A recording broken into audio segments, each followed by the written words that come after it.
একতা বাসের ড্রাইভার আব্দুস সামাদ প্রতিদিন সকাল হতেই ৪০ জন মানুষের জীবনের ভার কাঁধে নিয়ে শুরু হয় তার যাত্রা। দীর্ঘ কর্মঘণ্টা, কঠোর পরিশ্রম আর মানসিক চাপ সবকিছু সামলে যাত্রীদের নিরাপদে গন্তব্যে পৌঁছে দেওয়াই তার একমাত্র লক্ষ্য।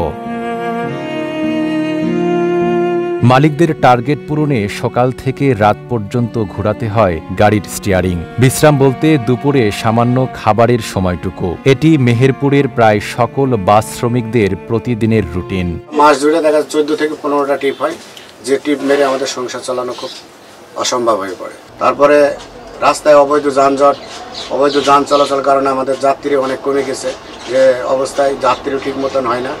সারাদিন সকালবেলা আসি, সন্ধ্যা পর্যন্ত গাড়ি চালানোর পরে যে উপার্জন আসে তাতে মহাজনকে দেওয়ার পরে আমাদের সংসার চালানোর টাকা থাকে না। শিয়া বাটার ও ভিটামিন ই সমৃদ্ধ লিলি বিউটি সোপ, তারুণ্যময় উজ্জ্বল ত্বকের জন্য। একই কষ্টের গল্প বললেন ড্রাইভার মিলনও। তার বড় চ্যালেঞ্জ দীর্ঘ যাত্রার সময় ধৈর্যশীল ও শান্ত থেকে গন্তব্যে পৌঁছানো। আমাদের যে দুর্দিন, আমাদের যে অবস্থা, যে পরিবেশ পরিস্থিতির শিকার হয়ে গিয়েছে আমরা, আমাদের দেখার মতন কেউ নেই। আমাদের মেহেরপুর কুষ্টিয়া, মেহেরপুর চুয়াডাঙ্গা এই দুইটা রাস্তা আছে, সেই দুইটা রাস্তাতেও মেন রাস্তা, হাইওয়ে রাস্তাতে অবৈধ যানবাহন চলাচল করছে। এই অবৈধ যানবাহনের কারণে আমরা একেবারে দিশেহারা হয়ে গেছি। আমাদের মালিক শ্রমিক দুইটাই পরিস্থিতির শিকার হয়ে গেছে। আরও দুই ড্রাইভার নিজামুল ও হাসান অভিযোগ করেন, কাগজপত্র ঠিক থাকলেও পুলিশি হয়রানি ও রাস্তায় চাঁদাবাজির শিকার হতে হয় তাদের। গাড়ি চালায় রাস্তায়, কাগজপাতি সব থাকা সত্ত্বেও পুলিশ আমাদের ঝামেলা করে। সরকার থেকে আমাদের যদি এটা ভাতার ব্যবস্থা করে দিতে পারতো, আমাদের খুবই সুযোগ সুবিধা হতো। কিংবা কোনো ড্রাইভার, সুপারভাইজার, হেল্পার অসুস্থ হয়ে যায়, সরকারের উদ্যোগ নিয়ে যদি এটা চিকিৎসার ব্যবস্থা করে দেয় কিংবা ভাতার ব্যবস্থা করে দেয়, আমাদের জন্য খুব উপকার হয়। ২১ বছর আগে সড়ক দুর্ঘটনায় প্রাণ হারান হাসান এন্টারপ্রাইজ বাসের সুপারভাইজার বাবু শেখ। সেই থেকে মানবেতর জীবনযাপন করছেন বলে জানান স্ত্রী মুর্শিদা খাতুন। 2006 সালে মারা গেছে, তা আমি কোনো সাহায্যই পাইনি। আমি কষ্ট করি, ছাগল বসি, মাঠে যাই, ঘাসও আনি, এমন আছে নিয়ে এসে আমার ছেলেটাকে আমি খুব কষ্ট করে মানুষ করেছি। মেহেরপুর মোটর শ্রমিক ইউনিয়নের সভাপতি জানান, শ্রমিকদের আয় কম, কাজ বেশি, অথচ নেই কোনো স্থায়ী বেতন বা ভাতা। সব থেকে দুরবস্থায় আছে আমাদের মেহেরপুরের লোকাল গাড়ির ড্রাইভার, সুপারভাইজার।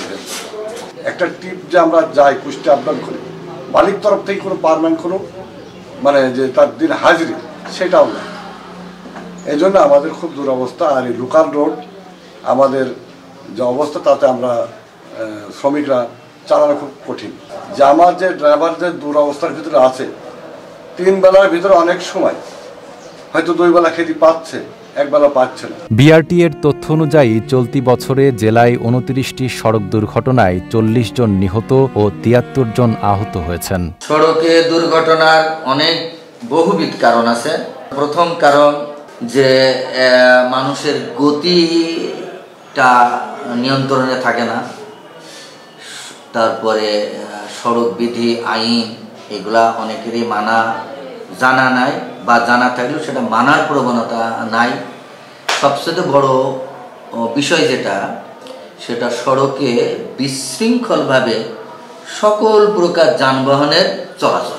এদিকে মেহেরপুরের অতিরিক্ত পুলিশ সুপার মোহাম্মদ আতিকুল হক জানান, সড়কে শৃঙ্খলা ফেরাতে ট্রাফিক পুলিশ নিয়মিত অভিযান পরিচালনা করছে। পাশাপাশি চালকদের সচেতন করতে লিফলেট বিতরণ ও মতবিনিময় চলছে। সড়কের শৃঙ্খলা রক্ষায় আমাদের মেহেরপুর ট্রাফিক পুলিশ নিয়মিত তাদের কার্যক্রম পরিচালনা করছে। আপনারা জানেন, আমাদের যে ট্রাফিক আইন রয়েছে, যারা ট্রাফিক আইন মেনে চলে না বা ট্রাফিক আইন অমান্য করে, তাদের বিরুদ্ধে আমরা নিয়মিত আমাদের আইনগত যে কার্যক্রম, মামলা করা, সেটা আমরা করছি।